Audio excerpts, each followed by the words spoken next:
बच्चों, ये जो आज का वीडियो लेक्चर है ये BSc part third paper second का है और ये बीएससी पार्ट थर्ड के बच्चों के काफ़ी यूज़फुल है। ये इसके अंदर यूनिट फर्स्ट के अंदर अपन अभी तक जो न्यूक्लियर फिज़िक्स की बात करते आ रहे हैं और अभी तक जितने भी आपने वीडियो लेक्चर पुराने वाले देखे होंगे मेरे, उसमें न्यूक्लियस के बारे में काफ़ी कुछ मैंने आप लोगों को समझाया है। उसी जैसे इससे पहले वाले लेक्चर जो था वो एंगुलर मोमेंटम का था, जिसके कोणीय संवेग जिसके बारे में अपन ने बात की थी। उसी के क्रम में अपन इसको आगे बढ़ाते हुए आज एक नया टॉपिक लेते हैं जिसको अपन न्यूक्लियर मैग्नेटिक मोमेंट के नाम से जानते हैं, और अगर हिंदी में बात करें तो बेटा इनको नाभिकीय चुंबकीय आघूर्ण के नाम से जानते हैं। अब एक बात अपन को ध्यान में रखनी है कि जैसे नाभिक है उसी तरह से बिहेव करता है जैसे इलेक्ट्रॉन्स भारी कक्षा में बिहेव करते हैं। एक्चुअली में होता है क्या है, अगर अपन देखें तो कोई भी आवेशित कण का किसी कक्षा में चक्कर लगाने पर चुंबकीय आघूर्ण उत्पन्न होता है। जैसे इलेक्ट्रॉन अपने कक्षा में चक्कर लगाते हैं तो उनका भी चुंबकीय आघूर्ण उत्पन्न होता है। इसी तरह नाभिक में ये प्रोटॉन और ये न्यूट्रॉन जो बैठे हुए हैं जिनको अपन न्यूक्लियॉन्स कहते हैं, ये भी अपने एक चक्कर, इनकी भी एक स्पिन होती है, ये भी एक चक्कर लगाते हैं। तो इसलिए ये नाभिक के अंदर भी एक चुंबकीय आघूर्ण को उत्पन्न करते हैं, और ये चुंबकीय आघूर्ण एक्चुअली के अंदर देखा जाए तो कोणीय संवेग के अनुपाती होता है। इसी मैग्नेटिक मोमेंट को समझाने के लिए मैंने पॉइंट वाइज कुछ स्टेप्स आपको बताएं जिससे आपकी सारी स्थिति क्लियर होती चली जाएगी। दूसरे स्टेप्स में आप देखोगे जहाँ मैंने ये बताया आपको कि आवेशित कण की स्पिन का मतलब प्रचक्रण के कारण भी चुंबकीय आघूर्ण उत्पन्न होता है, मतलब कक्षीय गति के कारण भी उत्पन्न होता है और स्पिन के कारण भी होता है। अब आप इसमें कंफ्यूज बिल्कुल मत करना, क्योंकि कक्षीय और स्पिन की गति इलेक्ट्रॉन के लिए भी रहती है। अपन यहाँ नाभिक और नाभिक के अंदर बैठे हुए न्यूक्लियस के बारे में बात कर रहे हैं केवल।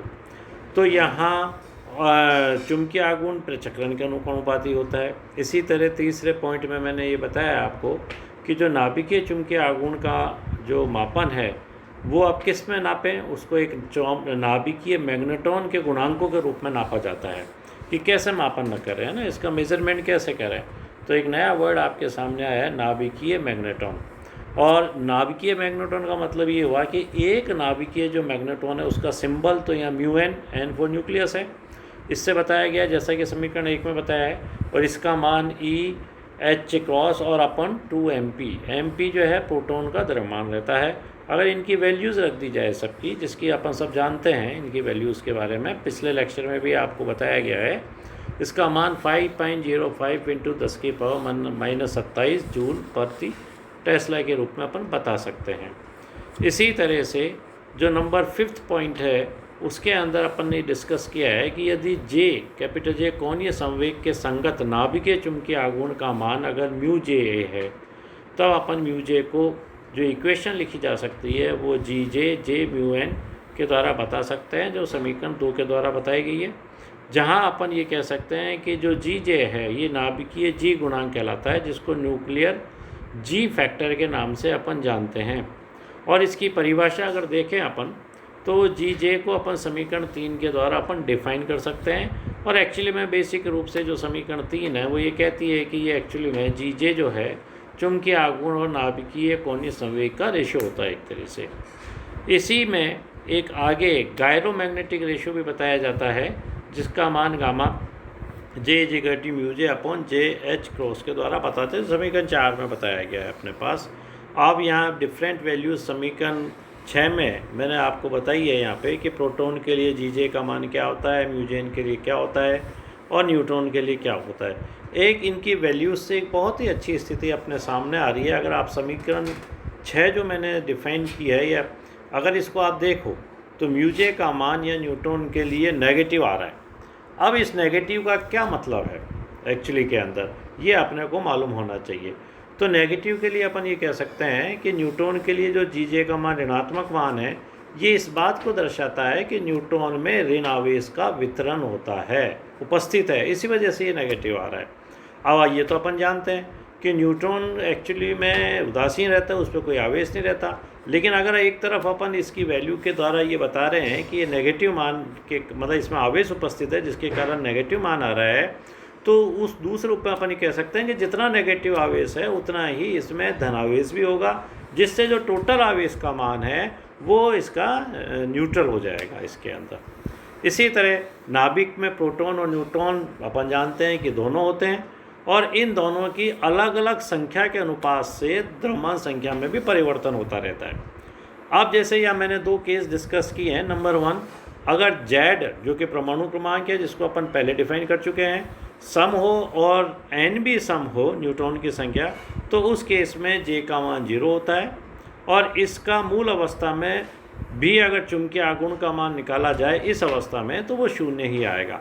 लेकिन अगर द्रव्यमान संख्या अपने पास ओड मतलब विषम के केस में है, तो उस केस में J फैक्टर को, जो G फैक्टर है, उसको अपन नीचे जो इक्वेशन लिखी है उसके द्वारा अपन बता सकते हैं। यहाँ जिसमें मैंने बताया कि Gl अयुग्मित न्यूक्लियनों के कक्षीय G फैक्टर हैं, Gs चक्रणीय G फैक्टर हैं, L कक्षीय कोणीय संवेग की क्वांटम संख्या को बताता है, और प्लस काम में लेते हैं जब J का मान L+1/2 लेते हैं अपन, माइनस काम में लेंगे ऊपर की इक्वेशन में जब J का मान L-1/2 लेंगे।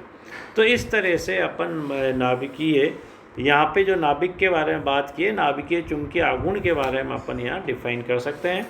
ये एक छोटा सा टॉपिक रहता है, और कुछ इक्वेशंस इसके डेरिवेशन अपन ने यहाँ डायरेक्ट बताए हैं, इनको निकाला भी जा सकता है, लेकिन अपने यहाँ ये 1.5 नंबर का क्वेश्चन कभी कभी पूछा जाता है, और एक बेसिक नॉलेज के लिए अपने ये ज़रूरी है।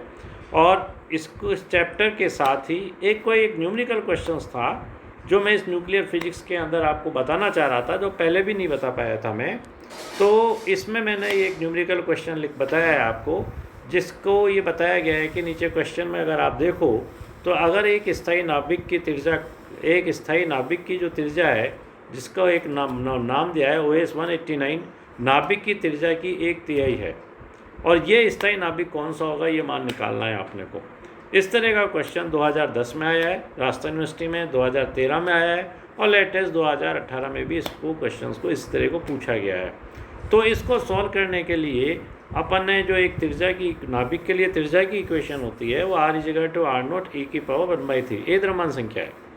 और इस फार्मूले से अगर 2 नाभिक लें अपन, तो एक जो नाभिक लिया है अपन ने यहाँ R, दूसरा लिया है अपन ने R1, और दोनों से एक इक्वेशन बना ली, एक समीकरण बना ली कि R/R1 A/A1 और यहाँ जो अकॉर्डिंग टू क्वेश्चन क्या कहता है वो 1/3 है एक नाभिक की त्रिज्या, तो अपन ने ले लिया भाई R=R1/3, और A1 का मान यहाँ 189 है, तो अपन ने A का मान निकाल लिया जो कि 7 आता है।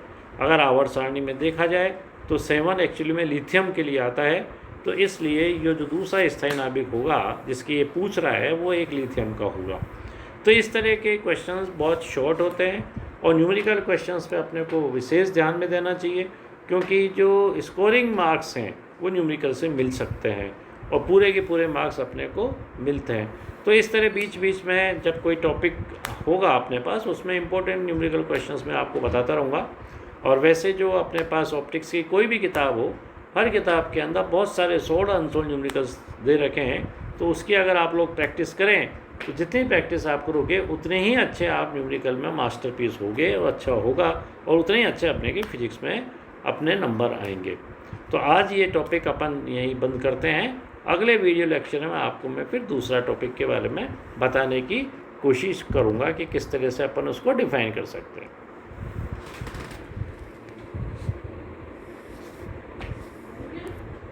हाँ,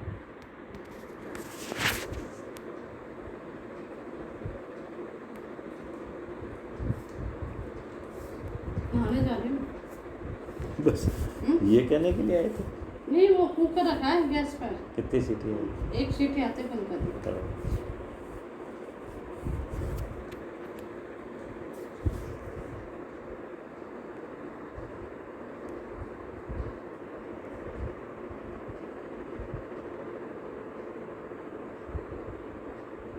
बर्बाद या सेव ही नहीं हुआ दिखे।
छात्रों, मैं